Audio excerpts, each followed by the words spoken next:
one thing that I find interesting that the term black people are starting to use to identify themselves or to separate themselves off from other black people in America is that we're starting to call ourselves foundational black Americans, which is all well and fine. I'm all for that. But I think that when it comes to understanding about getting reparations, I think that would shoot ourselves in the foot. And the reason being is because though we're foundational here in the United States, ultimately we're still Negroes. Though that will be effective to get reparations here in the United States, the problem is that you won't necessarily get reparations from the Spanish or the Portuguese or the French or whoever else was involved with the slave trade that affected the Negroes. Because foundational Americans, that's dealing with America. All of these countries played a huge part in damaging the Negroes because they spread us all out to the four corners of this earth. You got the Spanish, you got the Portuguese, you got the French, you got the British. They were all involved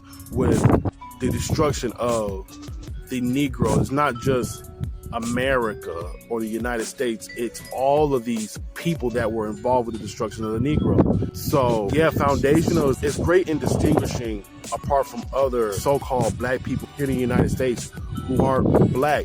I get the concept of, when you separate your Skittles, you get to see who's all for you and who's really not like you in that sense. But in regards to all these other nations that were involved with the destruction of the Negroes, it would shoot us in the foot, ultimately. So yeah, that's just something to think about and something to consider.